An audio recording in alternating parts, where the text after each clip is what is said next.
لاہور کی بسنت ایک نام جو کبھی اس شہر کی پہچان ہوا کرتا تھا، ایک تہوار جو صرف تہوار نہیں بلکہ ایک جنون تھا۔ آج یہ سب کچھ بس یادوں میں رہ گیا ہے۔ تو آئیے اس کہانی کو شروع سے سمجھتے ہیں، اس کے عروج سے لے کر اس کے زوال تک۔ ذرا آنکھیں بند کر کے سوچیں، لاہور کا آسمان ہے، اور وہ آسمان نظر ہی نہیں آ رہا۔ کیوں؟ کیونکہ وہ پتنگوں سے اٹا پڑا ہے، رنگ برنگی پتنگوں کا ایک سمندر۔ ہر طرف سے بس ایک ہی آواز گونج رہی ہے، بو کاٹا۔ اور اس شور میں شامل ہے ڈھول کی تھاپ اور میوزک کا طوفان۔ جی ہاں، کچھ ایسی ہوتی تھی بسنت اپنے عروج پر۔ اور یہ مت سمجھیں کہ یہ صرف کوئی مقامی میلہ تھا، ارے نہیں، اس کی دھوم تو پوری دنیا میں تھی۔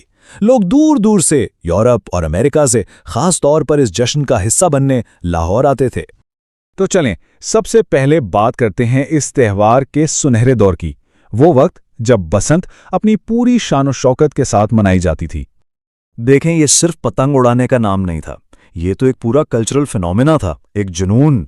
اندرون لاہور کی تنگ گلیوں سے لے کر ڈیفنس کے بڑے بڑے بنگلوں تک ہر چھت پر ایک ہی منظر ہوتا تھا، ڈھول بج رہے ہیں، بھنگڑے ڈالے جا رہے ہیں۔ اور جو بڑی بڑی گارڈن پارٹیاں ہوتی تھیں، وہاں تو بڑے بڑے گلوکار اور فنکار پرفارم کرتے تھے۔ سچ پوچھیں تو یہ ایک ایسا تہوار تھا جہاں امیر اور غریب کا فرق ہی مٹ جاتا تھا۔ لیکن سوال یہ ہے کہ آخر یہ جشن، یہ دھوم دھام، اس کی شروعات کہاں سے ہوئی، اس کی تاریخ کیا ہے؟ چلیں تھوڑا ماضی میں چلتے ہیں اور اس کی دلچسپ اور سچ کہوں تو کافی پیچیدہ تاریخ کو سمجھنے کی کوشش کرتے ہیں۔ یہاں آگے کہانی بڑی دلچسپ ہو جاتی ہے۔ اس تہوار کی ایک نہیں بلکہ دو شناختیں ہیں۔ ایک طرف تو اس کی جڑیں ملتی ہیں قدیم ہندو تہوار وسنت پنچمی سے، جو بہار کی آمد کا جشن ہے، ٹھیک؟ لیکن پھر دوسری طرف اسی تہوار کو برے صغیر کے صوفی بزرگوں اور مغل بادشاہوں نے بھی اپنایا، مگر انہوں نے اسے ایک مذہبی تہوار کے طور پر نہیں بلکہ ایک ثقافتی، ایک موسمی جشن کے طور پر منایا۔ حضرت میاں میر سے لے کر نظام الدین اولیاء تک کی درگاہوں پر اس کا اہتمام ہوتا تھا۔ اور اسی تاریخ کا ایک اور پہلو بھی ہے جو کافی متنازع ہے۔ یہ کہانی ہے حقیقت رائے نامی ایک شخص کی، جسے کوئی 300 سال پہلے توہین مذہب کے الزام میں سزائے موت دی گئی تھی۔ اب کچھ مذہبی حلقوں کا یہ ماننا ہے کہ بسنت کا تہوار دراصل اسی کی یاد میں منایا جاتا ہے، اور اسی وجہ سے وہ اسے ایک غیر اسلامی عمل سمجھتے ہیں اور اس کی مخالفت کرتے ہیں۔ اچھا، تاریخ سے نکل کر اب ذرا جدید دور کی طرف آتے ہیں اور دیکھتے ہیں کہ کیسے یہ ایک ثقافتی روایت ایک بہت بڑی انڈسٹری میں بدل گئی۔ تو ہوا یہ کہ وقت کے ساتھ ساتھ بسنت صرف ایک تہوار نہیں رہا، یہ ایک پوری اکانومی بن گیا۔ کروڑوں اربوں روپے کی انڈسٹری، بڑی بڑی ملٹی نیشنل کمپنیاں اس کو سپانسر کرتی تھیں، ہوٹلوں میں کمرہ نہیں ملتا تھا، ریسٹورانٹ پہلے سے بک ہوتے تھے، اور ہاں، اس پر بڑے پیمانے پر جوا بھی ہوتا تھا۔ مطلب یہ ایک ایسی معیشت تھی جس پر ہزاروں خاندانوں کا روزگار چل رہا تھا۔ اور اس پوری انڈسٹری کی بنیاد کون تھے؟ وہ کاریگر، وہ لوگ جو سارا سال دن رات ایک کر کے یہ پتنگے اور وہ خاص ڈور تیار کرتے تھے۔ ان کے لیے بسنت ایک دن کا تہوار نہیں تھا، ان کے لیے یہ سال بھر کی روزی روٹی تھی۔ اور حال یہ ہوتا تھا کہ بسنت سے کچھ دن پہلے مارکیٹ میں اچھی پتنگ یا ڈور ڈھونڈنا تقریباً ناممکن ہو جاتا تھا، اتنی ڈیمانڈ ہوتی تھی۔ لیکن ہر عروج کو زوال ہے۔ جیسے جیسے یہ تہوار بڑا ہوتا گیا، اس میں مقابلے بازی اتنی بڑی کہ یہ جشن ایک خونی کھیل میں بدل گیا۔ اور یہیں سے کہانی کا وہ موڑ شروع ہوتا ہے جہاں یہ خوبصورت جشن ایک خطرناک شکل اختیار کر لیتا ہے۔ اب جب مقابلہ جیتنے کا جنون سر پر سوار ہو تو لوگ ہر حد پار کر جاتے ہیں۔ ایسا ہی ہوا، لوگوں نے ایسی ڈوریں استعمال کرنا شروع کر دیں جن پر شیشے کا مانجا اور دھات کی تاریں لگی ہوتی تھیں۔